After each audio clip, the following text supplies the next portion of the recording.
There are over 20,000 social entrepreneurs in Australia. I like to consider myself one of them. Over the past few years, I've embedded myself in the social enterprise scene as I've been working on my own social enterprise, Promise or Pay. What started as an idea became my full-time gig, but it really wasn't easy. My experience has shown me that there is a major problem holding back the potential of Australian social entrepreneurship as a catalyst for widespread and transformative social change. That problem is that right now it is difficult, distracting, and time-consuming to find the resources and support needed to start and grow a successful social enterprise. Maybe some of you have experienced it, but the information is all over the place, in closed Facebook groups, ad hoc Google searches, and organization-specific websites and newsletters. As a result, many of our most promising social entrepreneurs miss out on or are unaware of the increasing number of opportunities that are out there. And potentially life-changing ideas stay just that, great ideas. With my co-founder, Anne Lennon, we are solving this problem through Social Change Central, Australia's first online community portal for social entrepreneurs. Social Change Central brings together the most up-to-date social enterprise opportunities that are available in Australia and around the world, from funding to awards, competitions, programs, events, and more. Now, every day through Social Change Central, I get to help social entrepreneurs navigate the ecosystem and find the resources and support that they need to turn their ideas for social good into real social impact. I'm sharing this with you because I'm shamelessly plugging what I do. No, but yes. No. But I'm sharing this with you to give you some context because today I want to share with you what I've learned. And it's what I'm calling the 4 C's of effective social entrepreneurship. It's what I've learned through my own experience as well as countless conversations with countless entrepreneurs over the years, both in Australia and around the world. So when I ask successful social entrepreneurs what they think are the keys to their effectiveness, many of them start with having achieved some sense of clarity, and in particular, a clarity on vision or purpose. Without clarity, focus gets lost, decisions bottleneck, and social impact goals get sidelined. But achieving clarity isn't easy. One way, which I've heard of today, is to start to get an understanding of your why. What's your why for starting a social enterprise? Why are you in business? Why do you do what you do, and why is what you do needed? For effective social entrepreneurs, their why is the driving force that keeps them going, especially when it comes to overcoming obstacles and hurdles. Kathy Wong founded Moloko after she learned that there are over 300 million children in the world without shoes living in extreme poverty. It's this alarming statistic that inspired her to take notice and take action. Kathy says, "When I started to dive more into poverty and its consequences like human trafficking and organ harvesting, I just knew with every cell in my body I had to do something. That's why I started Moloko. Without clarity, we are just spinning our wheels and continually hitting roadblocks. Being clear gives us that smooth path of least resistance." When I asked Lauren Shuttleworth about clarity, she emphasizes the importance of clarity in decision making, especially in removing distractions and staying on course. She says, as a social entrepreneur, you get pulled in different directions. Unless you have clarity and focus, it's easy to get excited and carried away when trying to take on everything. Having clarity guides your ethics and helps you to make decisions for your enterprise without the usual agonizing or second guessing. Once you've clarified your why or your purpose, it then makes it a lot easier to confidently and clearly articulate that to others, whether it be team members, whether it be mentors or potential investors. I think Mark Anderson sums this up really well when he says the difference between a vision and a hallucination is that other people can see the vision. But clarity is about more than just purpose and more than just vision. Among other things, it's about also getting clarity on your market, getting clarity on how you measure your social impact, getting clarity on your revenue model and the value that you deliver. In my experience, the lifeblood of social entrepreneurship is getting clarity around all these things and then using them to inform your business model. Being a social entrepreneur means you have to have a willingness to jump in the deep end, and that takes courage. The good news is that we all have the capacity to be courageous. Believe it or not, but I'm pretty terrified of public speaking. My mum still teases me about how my knees used to visibly shake together when I had to do show and tell in front of my primary school class. It was my passion for promise or pay that gave me the courage to confront my fear of public speaking by forcing me to do it over and over and over again in front of lots and lots and lots of people. Through practice and preparation, and a lot of practice, I now find the opportunity to raise awareness about social entrepreneurship really exciting, whether it's pitching Promise or Pay or Social Change Central or speaking at an event like this today. It's still not easy at all, but I've discovered that it's outside of my comfort zone where the best learnings happen and where I, without overstating it, really find out who I am and what I'm made of. One of my favorite social entrepreneurs, Rosie Thomas, speaks about having the courage to fail, and that we can find that courage by coming back to our why, coming back to our purpose, and coming back to the impact that we're trying to create. Rosie says, leading social innovation or positive change means that you are creating new paths, not following old ones. As a social entrepreneur, it's not about you, it's about your impact. Be humble and put your work first. When we do this, we realize how necessary failure is in truly stretching and testing out an idea to its fullest capacity. So wear those failures like a badge of honor, because it means you're out there being vulnerable, being courageous, and taking the necessary risks to realize the biggest rewards. When I asked the wonderful and omnipresent Tom Dawkins about how he overcomes fear, he said, "I remember that my greater fear is to end up in an office job following instructions dictated by someone else.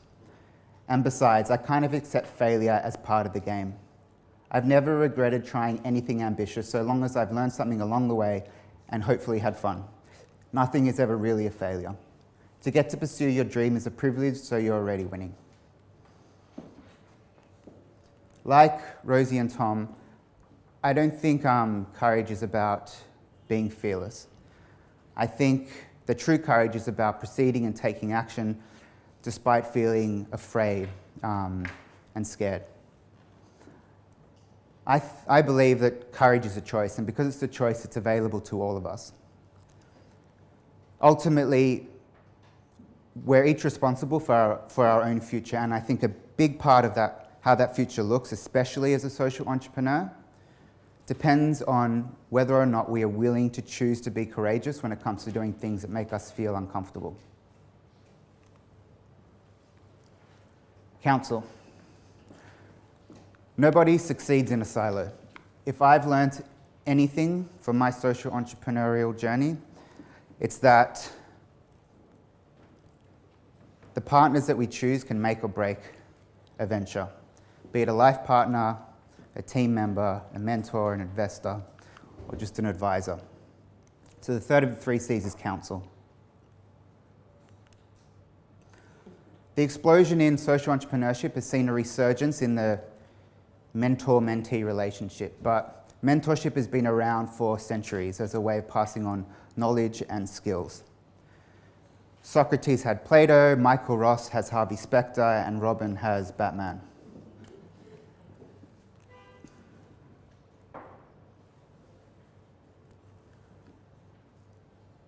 Mentors and advisors play an instrumental role in helping to shape effective social entrepreneurs by keeping them grounded, holding them to account, and giving them perspective. One of my other favorite social entrepreneurs, Jordan O'Reilly, speaks with admiration about his advisors, Quinton and Amanda Miller, who have not only helped him supercharge the growth of his venture higher up, but has also taught him to not be scared of what he doesn't know. Jordan says, when you're in the middle of trying to do something big yourself, there's a pressure to think you need to be able to do it all. What I've learned through Quinton and Amanda is that you don't need to be a jack of all trades. The trick is getting good at finding the right people at the right time who can help take you where you need to go. At this point, I'm going to move on because I think Warwick and Richard did a great job of covering team and advisory better than I ever could. But before I do, I've found that surrounding myself in a social sense with like-minded people who are passionate about social change has benefited me in more ways than I can count, whether it's keeping me inspired, providing me with that emotional support, or meeting my fabulous co-founder, Anne. These are some of the social impact peer professional networking groups that I belong to, and which I highly recommend you check out. And I'm sure there are heaps out there like Entrepreneur & Co.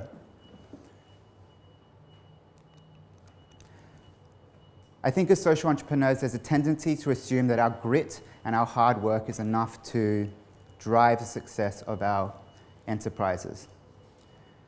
While they can take us so far, they can only take us so far. And as they say, you are the average of the 5 people you spend the most time with. At the end of the day, it's the people that we surround ourselves with that can make the difference between success and failure. So your job then is to go out and find the right people, the right companions at each stage of your social enterprise journey. The final C is capital. And the first part of capital is financial capital. Finding funding as a is one of the biggest challenges for a social entrepreneur. You can have what you think is the best idea in the world, but if you don't have the money to even get it off the ground, to test it, all you've really got is an idea, and ideas don't really make much of an impact. Things get quite difficult when your business is focused on social impact. And that's because many traditional investors, and I'm generalizing here, view social impact as a financial cost and therefore a lousy investment decision.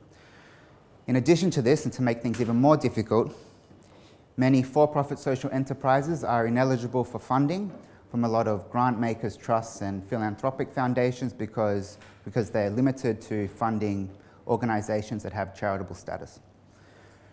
But it's not all doom and gloom. From competitions to crowdfunding, there's still a range of ways an entrepreneur can find the funding that they need to test their idea or help their idea grow and scale.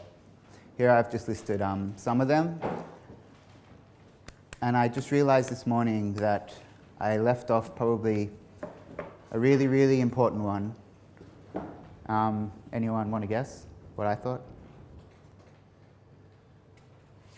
Way to fund your social enterprise? Or from your, whatever it is that you're making money out of. Yeah. Well, revenue. I think that was an important one that I left off. Cool. The second part of capital is human capital. And I split that into capacity and competency. Capacity is how much you can do, and competency is how well you can do it. Quite simply, effective social entrepreneurs understand that they can't do it all, and they're exceptionally good at identifying and have a high self-awareness about their constraints and their strengths. For effective social entrepreneurs who are resource-restrained, one of the things that they're exceptionally good at is being resourceful, and also being able to prioritize and identify which tasks they can outsource or delegate without giving up what they love or what they do best. Being a social entrepreneur is hard work, but if you are excited about the idea of building a business that has a social purpose and changing lives in the process, then I highly, highly encourage you to give it a try.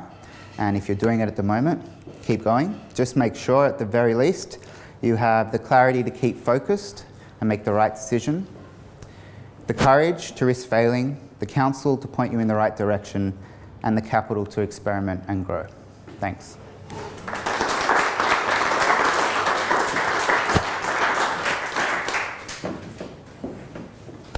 Thank you, Jay. That was wonderful. I just thought of another one too that kind of wraps up the sessions this afternoon, and that would be community. I think we're seeing the social enterprise community growing. I was in New Zealand as well, and some of the faces up there I met there, and you really get that sense that we're not operating in our own little silos, but the social enterprise community is growing too, and that's going to be very helpful. Maybe I'll add a fist there. Yeah, it has to be the 5.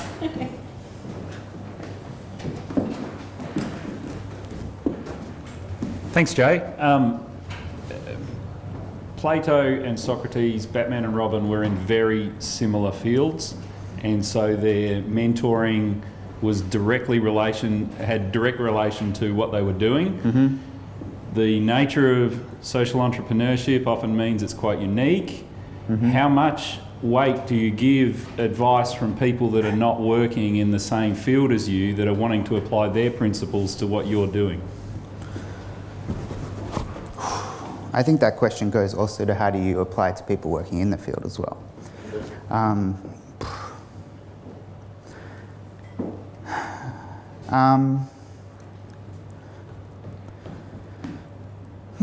I think that we can learn a lot from other spaces, the social enterprise space, whether it is, pure business, venture capital.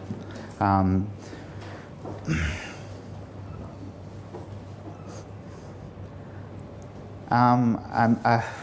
hesitate on that at the moment. Maybe. I think there has to be definitely that personal connection. I think especially when it comes to social entrepreneurship, that emotional component, emotional support is perhaps like just as important as the business advice. Other than that, I do my due diligence. I think a lot of that screening that Richard spoke about, in terms of making sure that you're the right fit before making it anything official. And I think going to what Warwick said about, there is that kind of like intuition, if something is right or not, and listen to yourself.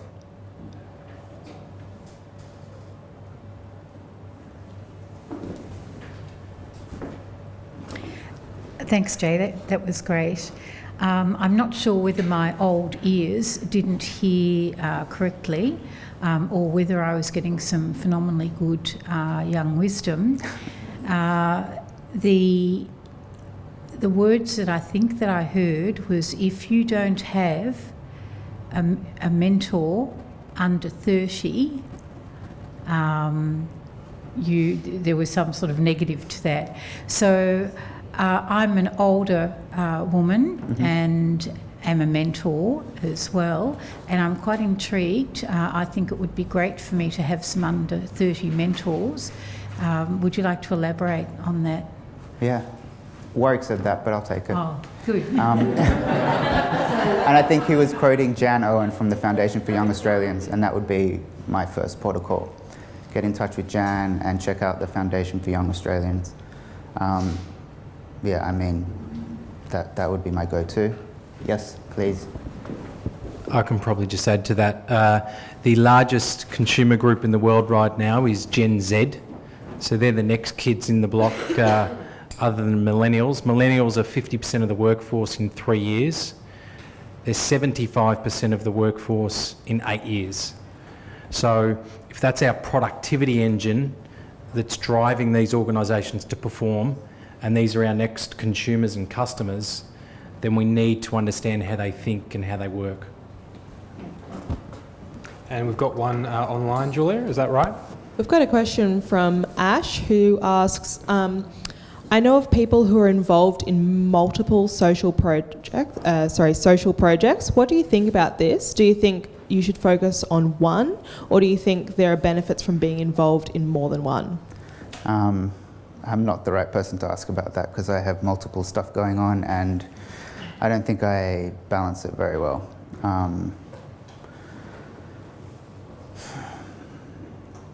I think having too many things is probably not a great idea. I think I have too many things going on,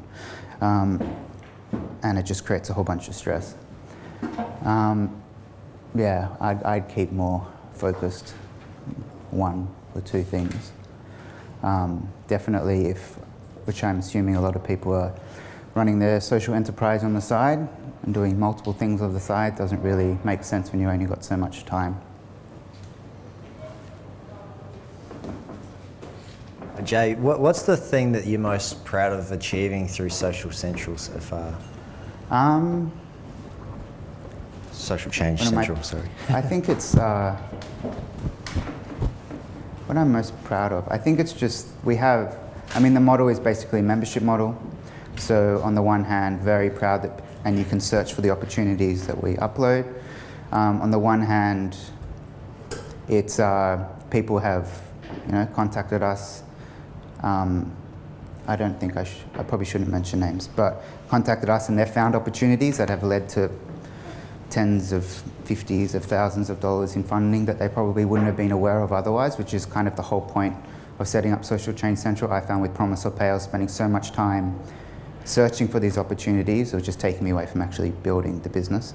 I think I'm most proud from just, I don't know, maybe it's like feeding the ego, but we also get on calls and we speak to the entrepreneurs and find out where the challenges and hurdles are and point them in the right direction. Anne does that. And people are so thankful and so grateful. And it's kind of those little, 3-sentence emails of just gratitude that is kind of what I'm most proud of, because something at the end, someone said at the Enterprise Forum, as it like an intermediary with me, which is probably what Social Change Central is. I think there's a fine line between contribution and attribution. So I don't think we can say that we have anything to do with the impact that the social enterprises make in any way. But I think if we've connected them with resources or made introductions that allows them to further their impact or secure some funding, that also makes me pretty proud. Yeah. Thanks. Fantastic. Well, thank you so much, Jay, for taking the time to share with us your wonderful insights.